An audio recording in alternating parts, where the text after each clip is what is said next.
Thunderbird, Royal Enfield Thunderbird. Dum, dum, dum. Dum, dum, dum. Ladies and gentlemen, this is the Royal Enfield Thunderbird 350. Just 20cc lesser than a Duke 390. How much can a difference it make? This is a cruiser though. So first impressions, the riding position is very comfortable. It gives a very good view of the road. This is a very retro-ish bike, and it stays comfortable when you are riding at 3,500 RPM at about 70 kilometers per hour. I think it can do 80. Yeah, 80 is 70 to 80 kilometers per hour is the cruising speed for this bike. Yeah, it's a very good speed, but coming from a 390, everything feels very slow. The braking is slow. The speed is slow. The progression on speed is slow. But I somehow like this bike. There have been a lot of people, a lot of friends of mine who have been saying you should try the Royal Enfield. So here I am, the first Royal Enfield experience of mine on a Thunderbird 350. This is a highway cruiser. It has about 20 liters of tank. It has a good seating position, a lovely amount of torque. You can munch miles on this. It has a lot of vibrations though, so if I throttle up, I can't see anything on the rear view mirror because it bloody vibrates. The exhaust note is very muted because of the emission norms, but if you go for an aftermarket exhaust, it will give you a good sound, good thump, which the Royal Enfields are known for. I can't hear anything, man. It's all wind noises, and there is one sound. I think that's the exhaust. I think so. Yeah, the horn is strong as well. So everything is strong in this bike. So you have a lot of chrome, you have a lot of metal. Coming from a bike which is all fiber or plasticky, this feels really solid.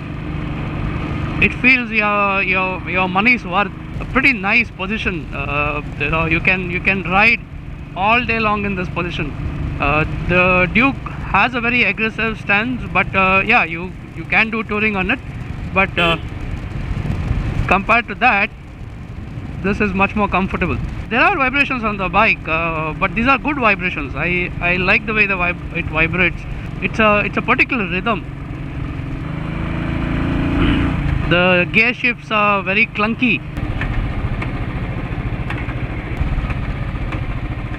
Mind you, this is a heavy bike. I think it weighs about close to about 200 kgs. It's not very nimble as a 390, but yeah, 390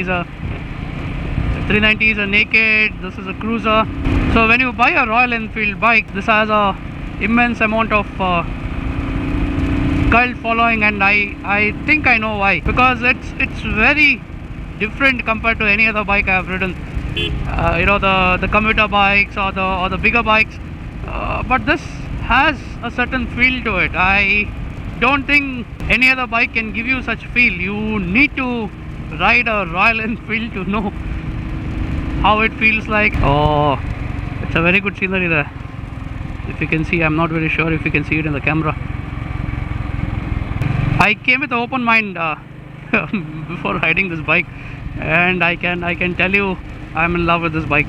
Not very familiar with the specs. I have not read through it, but the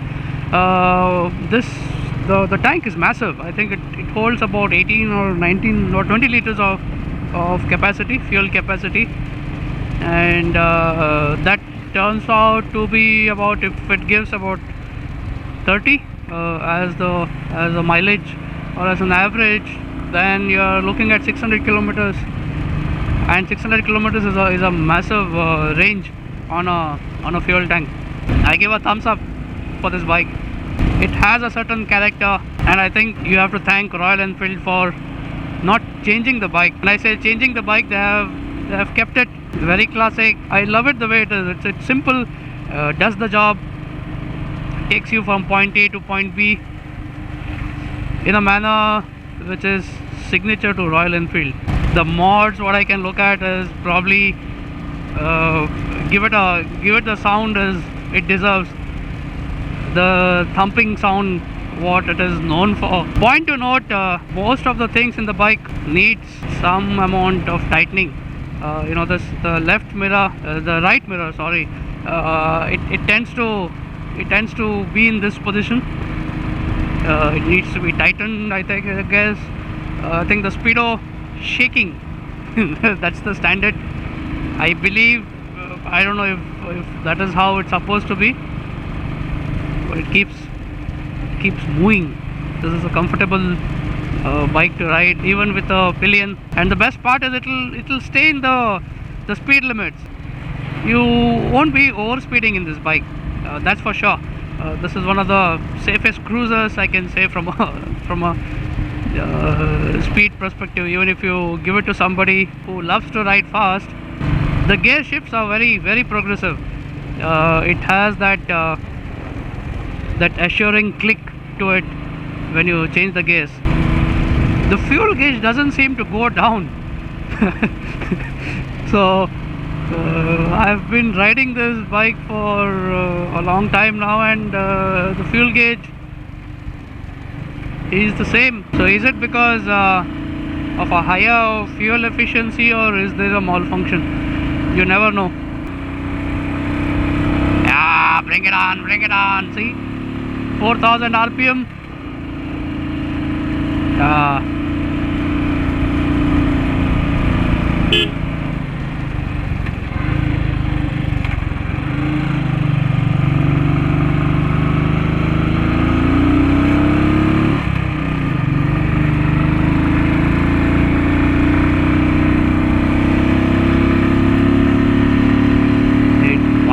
As hell if it above 4000 RPM, 4500 RPM. I remember when they launched the Thunderbird, it was not called the Thunderbird. It had these handlebars, you know, cruiser kind of a handlebar.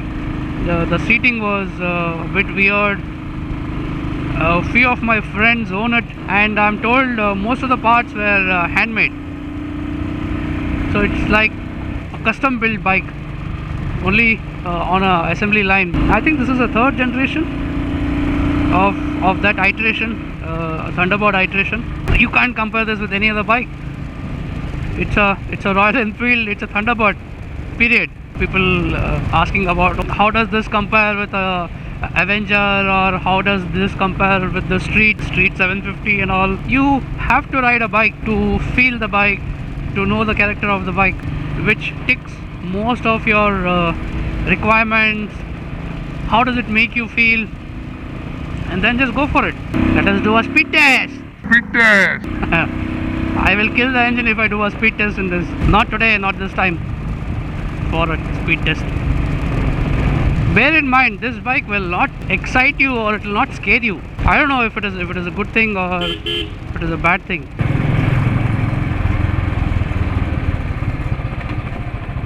These roads are like video game roads.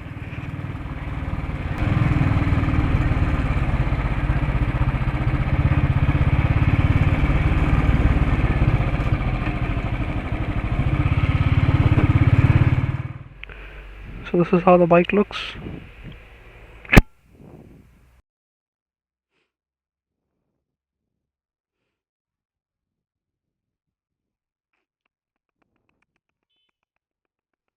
Let me crank it for you.